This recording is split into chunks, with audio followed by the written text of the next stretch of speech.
Quem tem vontade de fazer contábeis? 1, 2, 3. Caiu o coro, né? Esse lado aqui era praticamente todo direito, mais alguns por aqui. Agora a gente tem 3 de contabilidade. A realidade do mercado é realmente essa. Assim, quando a gente pensa, né, em aluno fazendo colégio e tal, em geral a gente não pensa muito em fazer contabilidade.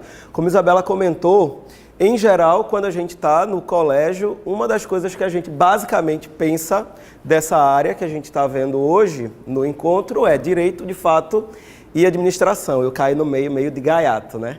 Tipo, eita, lá vem ele falar de um negócio que a gente nem conhece, nem sabe o que é. Mas aí, a contabilidade, vocês vão ver que ela é muito massa e ela está muito mais perto da gente do que a gente imagina, tá? Então, primeira coisa, quando a gente pensa em contabilidade, em geral, os alunos tentam fugir dela, porque você pensa, contabilidade, conta, matemática, não vai estar rolando, né? Não é assim, tá? Ponto número 1, já para desmistificar essa ideia. O nome da contabilidade, ele não vem de conta matemática, tá? Então, ponto positivo para a gente. Não é contabilidade de matemática, é contabilidade de contas. Dentro das empresas, a gente tem o controle das empresas, tá? O controle patrimonial, controle econômico, controle financeiro. Então, a gente está falando de dinheiro. Ponto número 1. Quando a gente fala de contabilidade, a gente está falando de dinheiro. E aí, essas coisas que a empresa tem, que a gente vai mensurando de forma monetária em dinheiro, a gente vai colocando dentro de uma conta. E é daí que vem o nome contabilidade, porque a gente vai contabilizando as coisas em contas contábeis. Então, veículo, a empresa tem vários veículos. Aí a gente coloca esses veículos, o valor de veículos que a empresa tem, dentro de uma conta veículo. Aí veja que eu nem preciso de muita matemática para somar um veículo mais um veículo, 2 veículos. Cada um de 30 dá 60 mil. Então, a gente tem na conta veículo 60 mil. E a gente nem precisou de nada extraordinário de matemática. E, em geral, é assim mesmo. A gente vai entrar no curso, paga matemática, paga. Mas, no geral, na prática diária da gente, a gente acaba não usando muita matemática e nem muita matemática sofisticada. A gente vai ter que passar por uma aprovação durante a formação, porque a gente paga matemática, bastante matemática, no curso, bastante assim, cerca de 3 a 5 disciplinas que envolvem matemática. E aí, dentro dessa formação, a gente vai ter esse negócio, mas na formação base, na formação de contador para a atuação profissional, a gente utiliza a matemática basicona. Então, regra de 3, simples, tá? Regra de 3 simples, tal coisa, tal, x direto, meio pelos extremos, tudo certo. Não é nem aquelas regras de 3 mais sofisticadas, aquelas coisas mais exóticas, não. Então, a regra de 3 simplesona lá, somar, subtrair, multiplicar, dividir e tudo com calculadora. Coisa que a gente não pode usar no colégio. No curso de contabilidade é uma coisa básica. Você entra no curso, primeira coisa que você vai precisar, uma calculadora. Tá? Então, quando a gente está, geralmente, né, quando a gente está numa mesa de bar, o povo faz. Faz a conta, tu não é contador? Veja bem, me dê uma calculadora que eu faço. Eu não sou uma calculadora, eu sou um contador. Né? E a gente tem essa percepção mesmo do curso de contabilidade. É o cara que sabe muita matemática, sabe básico, sabe médio. Sabe? Não é aquela coisa extraordinária. E aí a gente precisa, de fato, ter um raciocínio lógico, um raciocínio matemático, muito mais do que uma matemática avançada, e português. Leitura também. Então a gente tem que ler, não ler tanto quanto direito, mas a gente também precisa ler um bocado. Infelizmente, a gente lê em qualquer área de atuação, tá? Infelizmente, porque em geral a gente não gosta muito de ler, né? A não ser as coisas que a gente se interessa. E aí a ideia é sempre essa, a gente vai ler mais aquelas coisas que a gente gosta. E durante o curso a gente vai ter que ler infelizmente, coisas que a gente não gosta. Tá? E durante a formação inteira, a gente vai ter que continuar lendo. Para sempre. O curso de contabilidade, ele é um curso que você não para nunca de estudar, porque ele é um curso social. Então, em geral, ele está no grupo de humanas, e a gente tem a ideia que ele é exatas, não exatas, ele está corretinho aqui dentro desse grupo de humanas. E dentro da área de humanas, ele ainda vai para uma área mais específica. Ele é uma ciência social aplicada. Então, ele se aplica à sociedade. E à medida que essa sociedade vai evoluindo, a gente tem a evolução da ciência contábil. Atualmente, por sinal, a gente tem passado por uma revolução muito grande. Tá? A gente tem a globalização, né? Exige cada vez mais que a gente tenha mercados integrados. E aí, esses mercados integrados, a contabilidade, como eu comecei falando, ela tem essa ideia de que a gente vai controlar o patrimônio da empresa e etc. E aí a gente precisa ter algumas regras. Essas regras, elas eram um pouquinho diferentes no mundo. Então, a gente tinha uma regra para o Brasil, uma regra para os Estados Unidos, uma regra para a Europa. E aí, com essa ideia de globalização, veja bem, estamos falando de empresas que estão no mundo inteiro, empresas que estão conversando entre si, não dá para a gente ficar cada um com uma regra diferente e a gente tentando adivinhar qual regra você está seguindo para eu decidir se isso é uma coisa X ou Y. E aí a gente tem passado por esse processo de internacionalização da contabilidade. Então, hoje, o curso de formação contábil, ele é um curso internacional, tá? Como assim um curso internacional? Basicamente, as coisas que a gente aprende em termos de contabilidade aqui no Brasil é universal. Então, a contabilidade é harmônica no mundo inteiro. Não tem esse negócio, vou fazer contabilidade no Brasil. E aí, já aproveitando o gancho da pergunta, né, como é que eu faço? Claro, tem a questão dos acordos, mas você sabe como a contabilidade é praticada em outros lugares. Em todos os lugares é igualzinho. Claro que seguindo regras, como eu falei, é social. Então, se é uma ciência social, aí envolve questões culturais e etc. Mas, em geral, a gente tenta alinhar ao máximo essas questões contábeis, tá? Isso é basicamente o que a gente faz em contabilidade. Então, a gente controla dinheiro. Dinheiro é bom, todo mundo gosta, né? E aí, dentro dessa ideia de dinheiro, a gente tenta pensar no que é que a sociedade está precisando saber com relação ao dinheiro, com relação a uma empresa. Em geral, o nosso foco de atuação é muito empresarial. A gente não tem muita percepção de um contador. A gente, em geral, na verdade, ele fica muito de bastidor, a gente não vê muito esse cara de frente.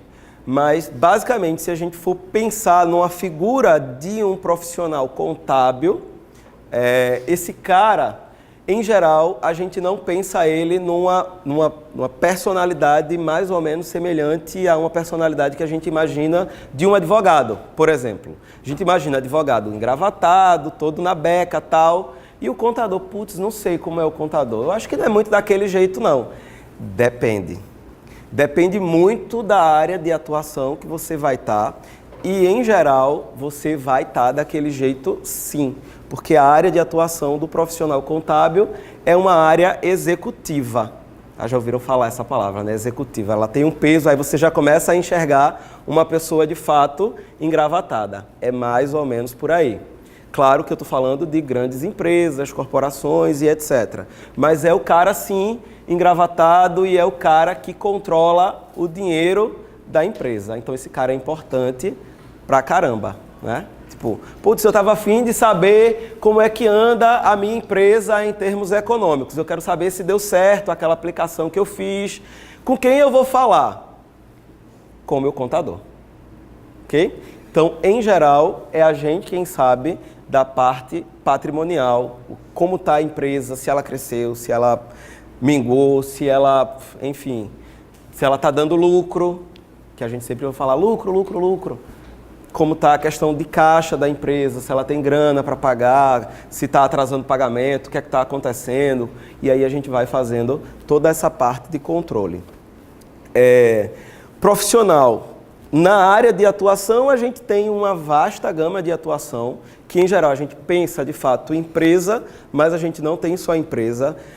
No geral, quando os alunos entram no curso de contabilidade, e aí a gente sempre faz também uma pergunta mais ou menos como a que Isabela fez, quem aqui quer fazer concurso?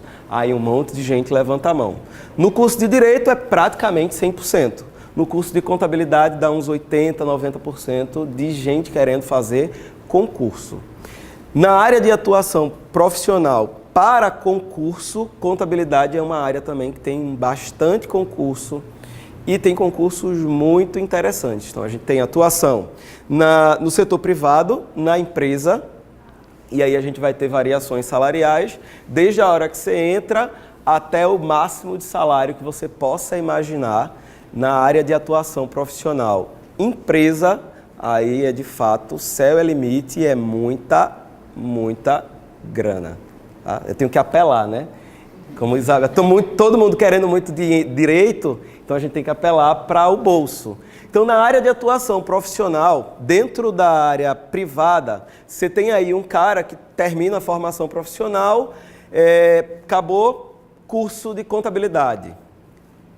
0 anos de mercado, claro, durante a formação, em geral a gente também tem essa facilidade, durante o curso você já está praticando, porque você faz estágio, tipo, do segundo período em diante, tranquilamente você vai conseguindo facilmente estágio, e aí você terminou o curso de R$ 1.500 mais ou menos a R$ 3.000 é o salário base inicial. E aí, à medida que você tem plano de cargos e carreiras, você vai crescendo dentro da empresa, você chega até um valor aí de nórdicos R$ 70.000 mensais. Tá? Agora, todo mundo agora ficou legal, né? Prestar atenção no que esse cara está falando. Então, é verdade, a gente tem aí, claro, não é o cara que acabou de se formar, não é o cara que tem 1 ano de experiência, não é o cara que acabou de entrar na empresa. A gente está falando de um executivo de alto escalão. Como é que eu chego lá? Estudando.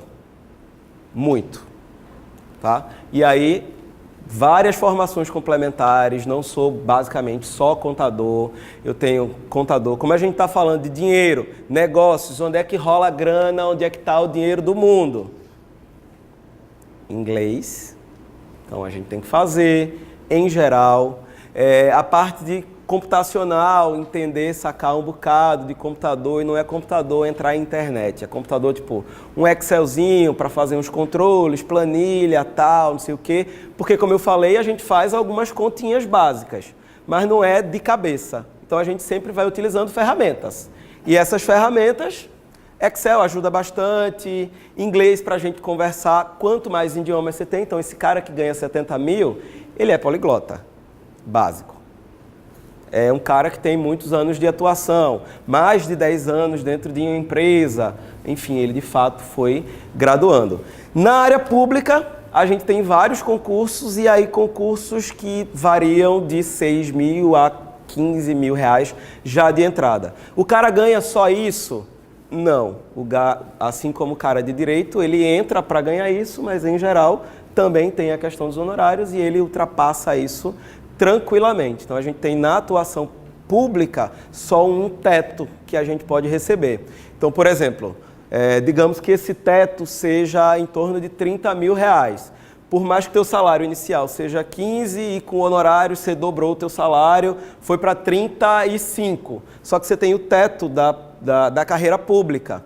E aí, esses 5 volta para a União. Você trabalhou, deveria ganhar 35, só que na tua conta só vai cair 30, porque 5 volta para a União, porque existe um teto, um limite da carreira pública. Então, a carreira pública na nossa área é interessante, só que ela não vai chegar naquele limite que eu falei dos 70 mil que você está na área privada. Tá? Então, a área privada para executivo, em geral, se tu quer investir na tua carreira, se tu quer, de fato, aquele cara que quer estudar, tu quer investir, fazer intercâmbio, sair viajando um monte de país, fazer várias formações complementares, pós-graduação e etc., vale a pena investir e dificilmente você sai do mercado. Porque quem é bom fica e se mantém. Foi? 5 minutos? Bom, ela tinha avisado os 5 minutos, acabou nosso tempo. Pessoal, Dúvidas? Vamos lá abrir para perguntas. Dentro de uma empresa, existe somente um contador ou vários contadores para não existe qualquer tipo de erro no cálculo?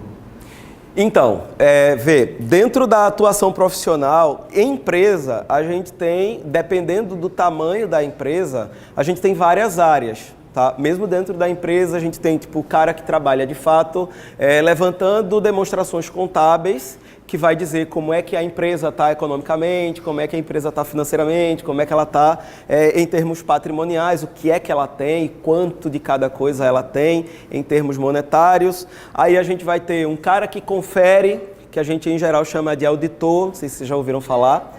Auditor, a formação de auditoria, então a gente tem esse auditor dentro da empresa, ou a gente tem esse auditor de forma independente, ele é um profissional independente, é contratado pela empresa para verificar a contabilidade levantada pelo profissional que está lá dentro.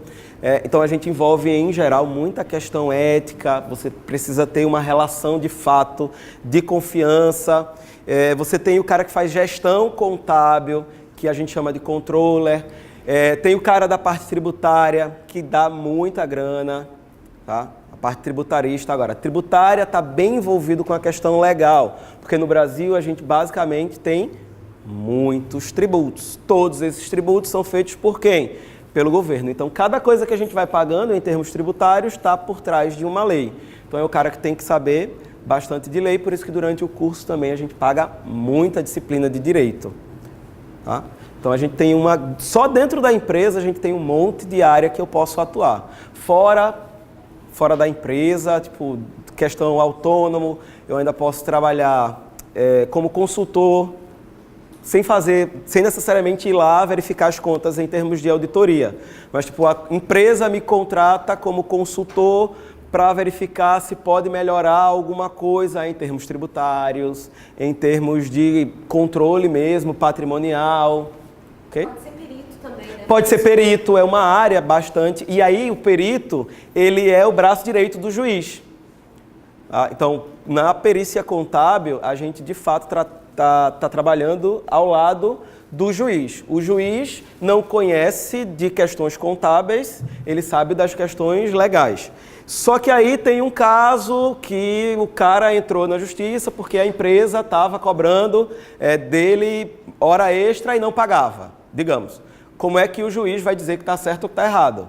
Aí contrata o perito contador, a gente tem livre-arbítrio dentro da empresa, entra, porque a gente tem uma ordem judicial, escacava tudo lá dentro e descobre, de fato, se cara estava, não estava, quanto é devido ele receber, não é, e a gente apresenta o laudo para o juiz e aí o juiz toma a decisão com base no parecer do perito. É possível conciliar o setor privado e o público ao mesmo tempo se trabalhar nos setores ou só possível seguir um ou outro? Não, é possível. Em geral, o que você não consegue fazer são as carreiras que têm a dedicação exclusiva, que a gente chama. Existem alguns concursos que cobram dedicação exclusiva, tá? Aí, de fato, você não tem como conciliar. Mas, em geral, você tem como ter escritório contábil e, ainda assim, fazer uma atuação pública. Dá, tranquilo. Como é que o contador descobre fraudes? E se ele descobriu, o que é que ele faz? Fraudes.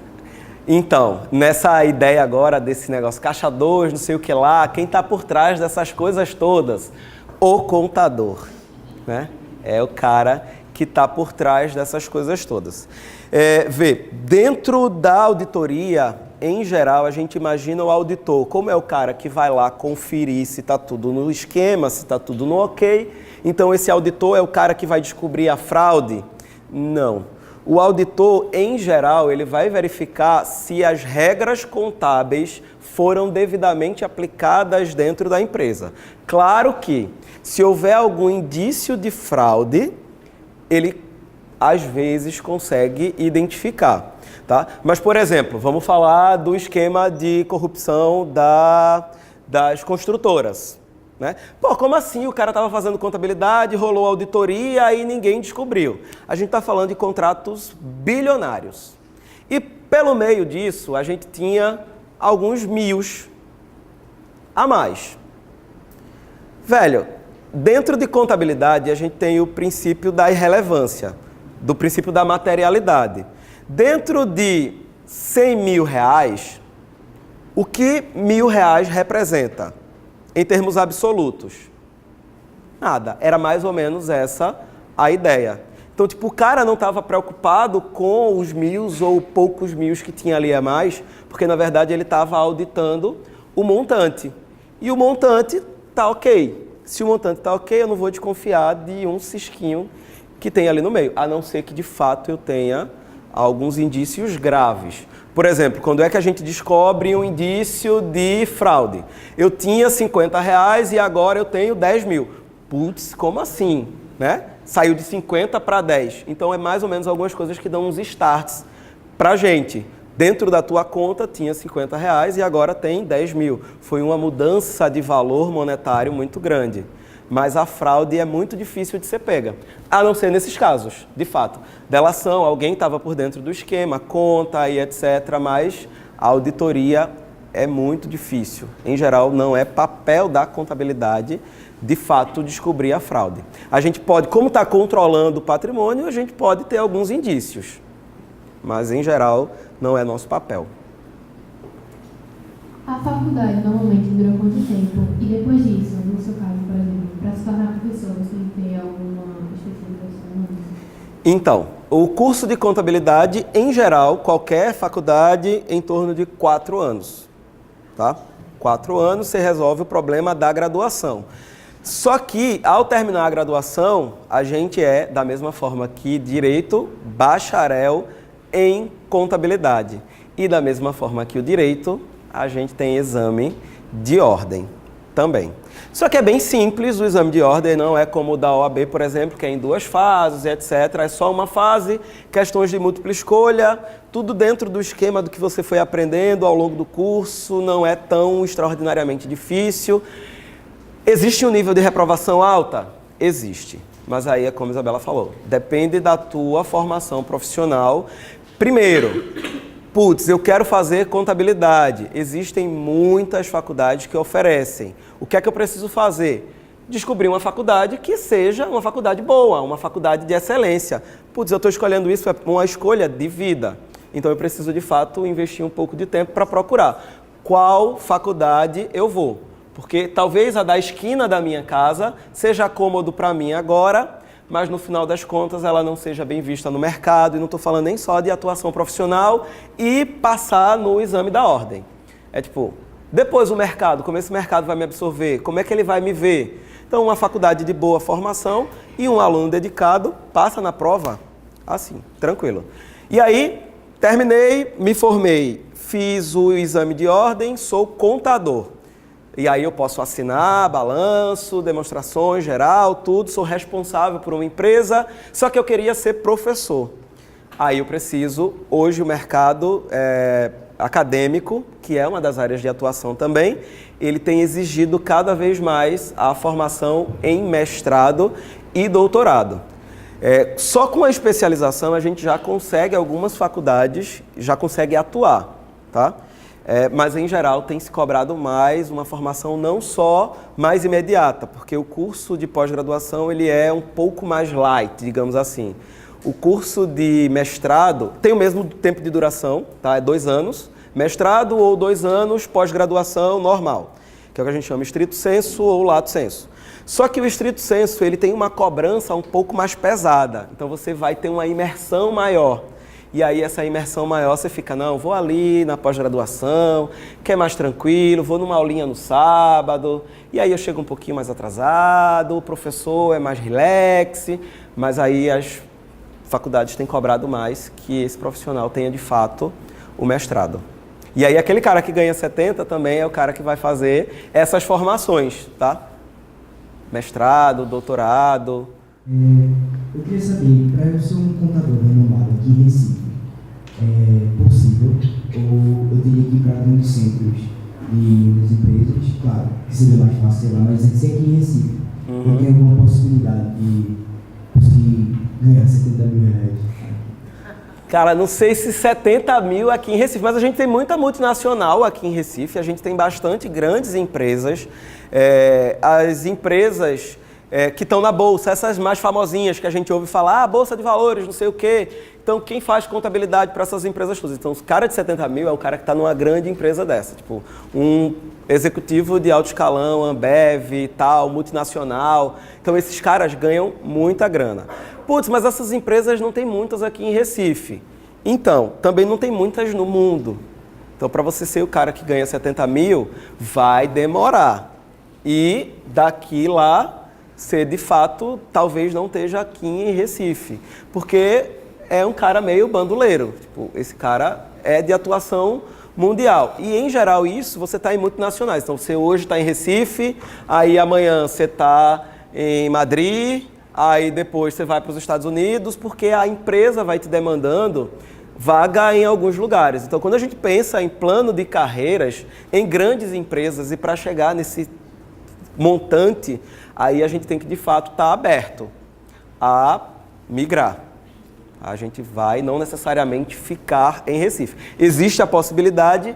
Existe, só que menor. Quanto maiores os centros, maiores as empresas. Quanto maior a empresa, maior o salário. Porque aí, de fato, eu estou falando de grandes empresas, tá? O cara de 70 mil não vai estar numa pequena empresa. Não vai. A pequena empresa não vai ter nem 70 mil para ela, quem dirá para você. Né? Não vai estar rolando. Então, é de fato, mas não é também no lugar parado, é rodando. E aí, quando a gente fala também em atuação profissional, a gente pensa plano de carreiras de crescer só dentro de uma empresa. Não necessariamente você vai crescer dentro de uma empresa só. Você está numa empresa como gerente, a outra empresa te oferece um cargo melhor e você faz, de fato, network e vai saindo de empresa em empresa, de repente você está lá, não necessariamente você é 10 anos de atuação dentro de uma mesma empresa, 10 anos ou mais de mercado. Aí você chega nesse setor, que é tipo diretor financeiro, tá ligado? É tipo o dono, eu. Isso aí. E aí, se você gostou da palestra, é só entrar em contato através do rogermarinho@hotmail.com ou pelas redes sociais. Segue lá.